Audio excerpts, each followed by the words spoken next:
Let us briefly consider all the different interactions between radiation and matter that we have discussed so far. First, photoelectric effect. This interaction we can write an equation like this: photon plus electron gives electron. Okay, a photon is coming, it's colliding with an electron in the metal, okay, metal surface, and this electron absorbs photon energy completely and the electron is emitted. This is photoelectric emission, and this happens only in the presence of an atom. We can also prove that photoelectric effect cannot take place in empty space, just like we have done in one of our previous classes. We have shown that um, Compton effect cannot take place. No, not Compton effect. A pair production. Pair production cannot take place in empty space. We have proved because energy and momentum conservation cannot be simultaneously satisfied. To satisfy that, we need the presence of a nucleus. In the same way, photoelectric effect also we can attempt to show that it cannot happen in empty space. This type of an interaction between photon and electron, where photon's energy is completely absorbed by the electron and electron is ejected or scattered, this cannot happen in empty space. It can happen only in the presence of an atom. Okay. Second, we studied X-ray production. X-ray production is inverse photoelectric effect. A high energy electron beam comes and collides with a metal surface, and what you get is a photon, X-ray photon, and the incident electron is scattered. Electron it comes and we get photon and electron. This also happens only in the presence of an atom. In order to decelerate the electron, we need a target atom. Okay. Then next is Compton scattering. Compton scattering, a photon comes, X-ray photon or gamma photon comes, it collides with an electron. Even though this electron is inside a target atom, in the orbit of a target atom, here the binding energy is very small, right? So also the incident photon energy is of the order of kilo electron volt in the case of X-rays, or mega electron volt in the case of gamma rays. So a few electron volt, a very negligible fraction of that energy is needed for this electron to liberate. Therefore, from the point of view of this incident photon, electron can be considered as a free electron. In other words, this process can happen in empty space without the presence of a nucleus. So this photon comes, collides with an electron. Part of the energy of the photon is given to the electron, so electron is scattered off, photon also is scattered off. This is Compton scattering. In pair production, a photon is incident on a nucleus and it disappears, and electron-positron pair is formed. And this we have proved that this cannot happen in empty space. Presence of a nucleus is required, okay, or the presence of an atom. Then what is pair annihilation? Electron and positron come into contact by mutual attraction. They annihilate and minimum 2 photons are produced to conserve momentum. This process can happen in empty space. It does not require the assistance of an atom. So these are the 5 interactions that we have studied so far between radiation and matter. Out of this, Compton scattering and pair annihilation can happen in empty space, which means that they can also happen in the presence of an atom. Okay, but they can happen in even empty space. But all the other three processes, photoelectric effect, X-ray production, and pair production, they cannot happen in empty space. They need the presence of an atom to carry off some momentum, so that both momentum and energy is simultaneously conserved. Out of the 5 interactions that we considered, in 3 of them the photon energy is lost, absorbed by electron as well as an atom in some cases. For example, these 3 are photoelectric effect. Photon, incident photon, its energy is completely given to an electron in the atom and the electron is emitted. Compton scattering, this can happen in empty space. An incident photon gives part of its energy to an electron, and the photon and electron are scattered. Pair production, it cannot happen in empty space. Presence of an atom is required. So here the incident photon is completely converted into electron-positron pair. So these are the 3 processes in which radiation energy is given or is lost to the matter. Okay, so the processes by which energy of electromagnetic radiation is imparted to the matter are majorly these three processes: photoelectric effect, Compton scattering, and pair production. Consider the probability of these three processes in which photons lose their energy to matter. Let me make a comparison between light elements and heavy elements. As an example of light elements, let us consider carbon. So there are on the x-axis photon energy is plotted, on the y-axis relative probability of the process is plotted. There are three graphs here. This pink graph represents photoelectric effect. This black dashed line graph represents Compton scattering, and this gray colored solid graph represents pair production. So we can see that when the photon energy is small in the visible ultraviolet region, photoelectric effect is the predominant phenomenon, and when we reach a few 10 kilo electron volts, Compton scattering becomes more, the probability for Compton scattering increases compared to photoelectric effect. This is in the X-ray region. So in the X-ray region, Compton scattering is the most predominant process between radiation and matter. When we reach 1 MeV energy, this is the range of gamma photons. Pair production also, probability for pair production also starts. Remember that for pair production, the minimum photon energy required is 1.022 MeV, equal to the rest energy of electron plus positron. So starting with 1 MeV, pair production also has probability, but predominant scattering of predominant interaction is Compton scattering, even in the X-ray range and gamma ray region. And when it reaches 10 MeV, of the order of 10 MeV, the probability for pair production is greater than that of Compton scattering. Okay, so this is the relative probability in different energy regions in the case of light element. When we come to a heavy elements, as an example, let us consider lead, a heavy element.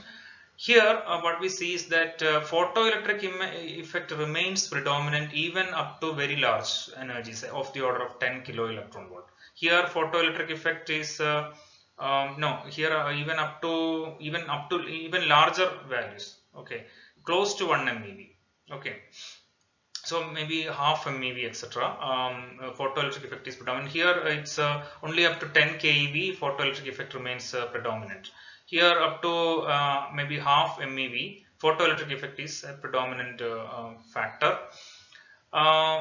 Now beyond that, again Compton scattering becomes higher compared to photoelectric effect, and starting with the 1 MeV, pair production also increases. When it reaches around 4 MeV, 4 to 5 MeV, the probability for pair production is greater than that of Compton scattering. So what is the essential difference between light elements and heavy elements is that the range in which Compton scattering is predominant decreases.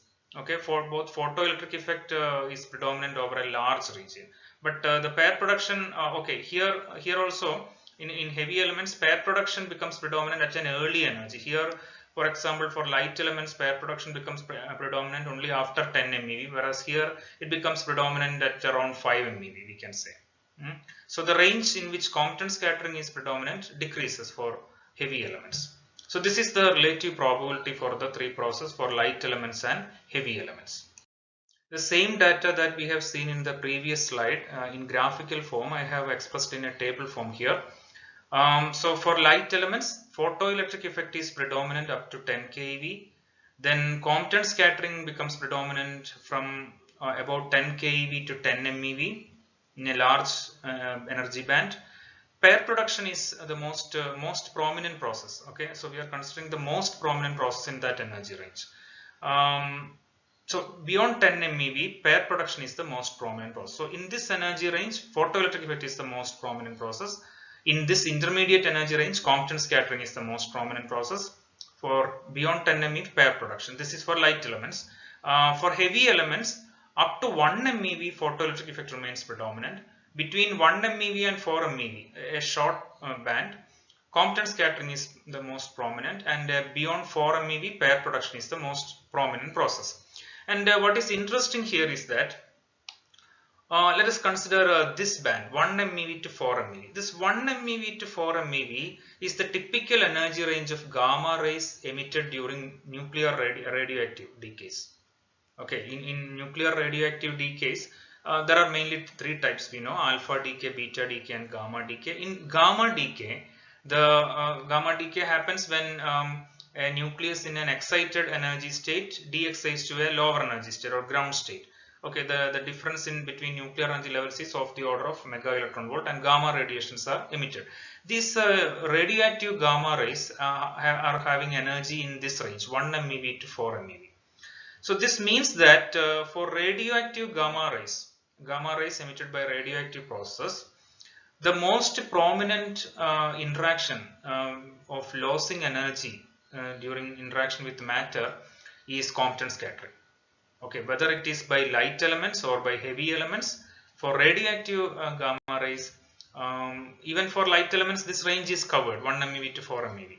So for radioactive gamma rays, the most predominant mechanism by which they lose energy to matter is Compton scattering.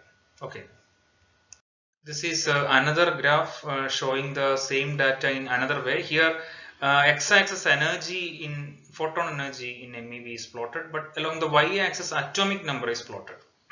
Okay, so this is gives a graphical comparison between again light elements and heavy elements together.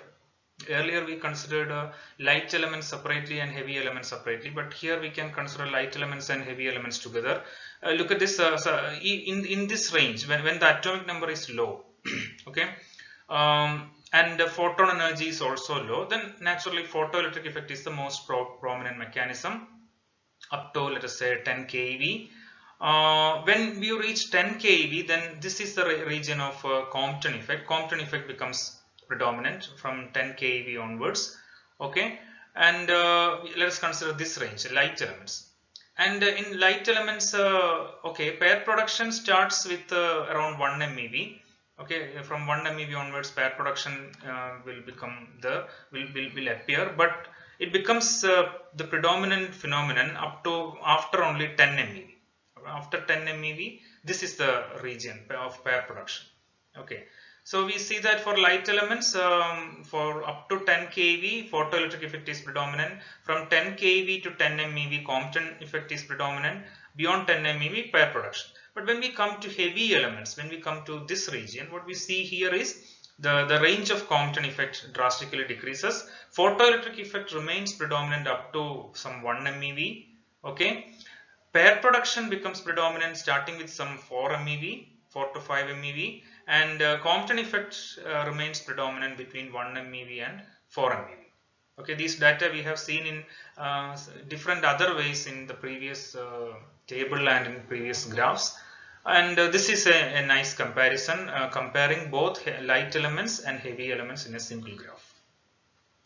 So we have seen that there are three processes: photoelectric effect, Compton scattering, and pair production, by which electromagnetic radiation loses its energy with matter. Now let us quantitatively look at the attenuation of radiation with distance in matter. Attenuation means absorption of energy. So how much is the loss of energy quantitatively when the radiation passes through matter through some distance? We know the three processes by which energy loss can happen. Then how much energy can be lost when it passes through matter? Consider this figure. Consider a beam of radiation of intensity I0 incident on a target block of length x. Now as it passes through the block, its intensity reduces to I. When it reaches this cross section, its intensity reduces from I0 to I. When it passes through a further distance dx, okay, in this further distance dx, in this shaded area, di energy is or di energy or di intensity is absorbed. Intensity further reduces by dA, so that intensity here is I minus dA. Okay, so the fractional decrease in intensity of the radiation is proportional to the distance traveled in the target material. Okay, the fractional distance, experimentally we can see that the fractional decrease in intensity of the radiation is proportional to the distance traveled in the target material, or mathematically we can say di by I with a minus sign. The minus sign indicates decrease in intensity. So di is the change in intensity, decrease in intensity along a distance dx. I is the original intensity at this point. So the fractional decrease is minus di by I. This is proportional to the additional distance traveled here, dx. Okay. Then we can introduce a proportionality constant here. Minus di by I is equal to some constant mu times dx. This constant mu is called linear attenuation coefficient, and it has the unit of meter raised to minus 1, as it is clear from here, because di by I is dimensionless, dx has the dimension of length, so mu should have the dimension of 1 by length. Okay, so SI unit is meter raised to minus 1. It is called linear attenuation coefficient. So this equation we have seen in the previous slide, minus di by I equal to mu dx. Now integrating this equation, we get I equal to I0 e raised to minus mu x. Okay, the intensity of the radiation exponentially decreases as it passes through matter. If you plot a graph between the intensity and the distance, you get an exponential decrease.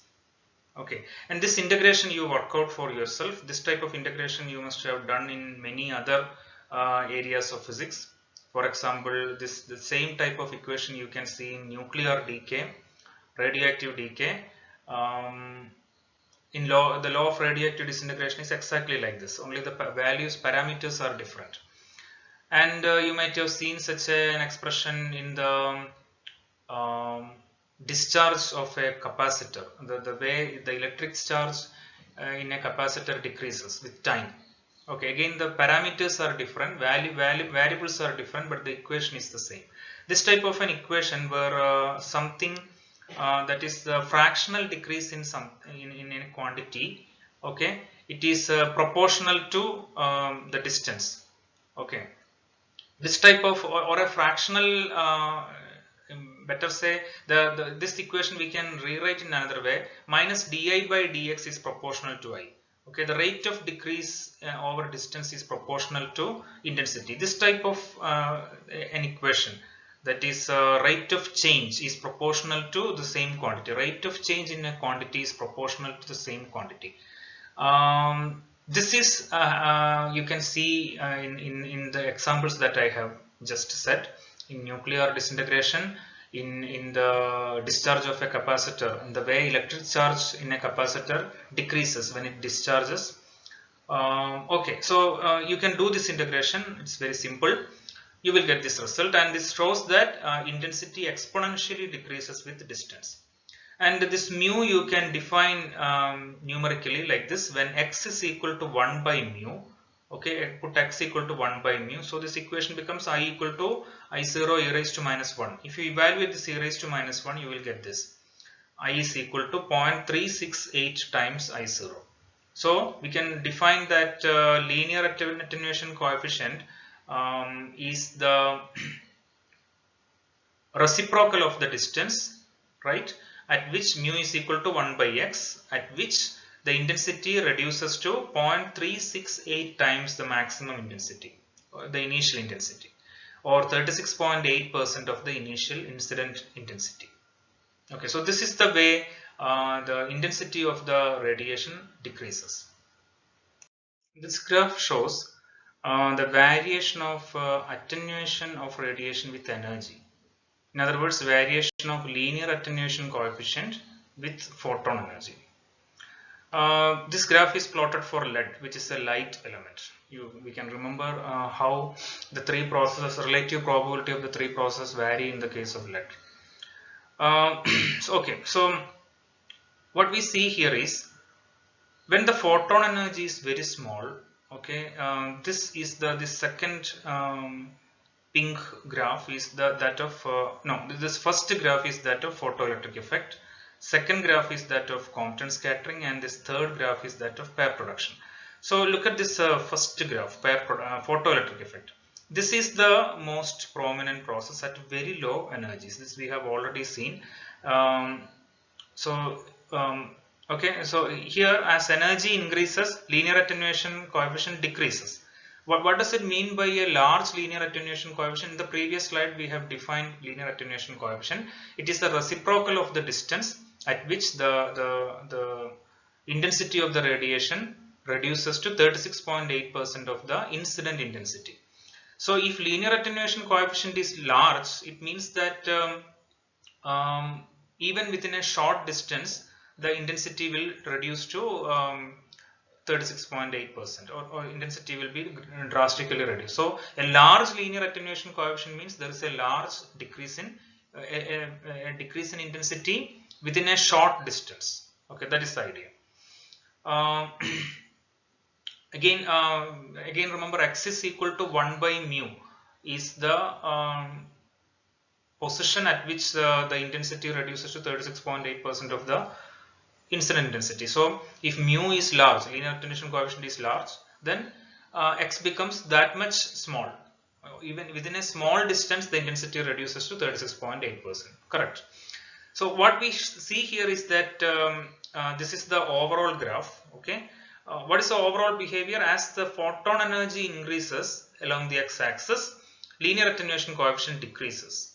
Okay, so as the photon energy increases, absorption decreases first, because what happens is the photons can pass through matter very fast without any much interaction initially.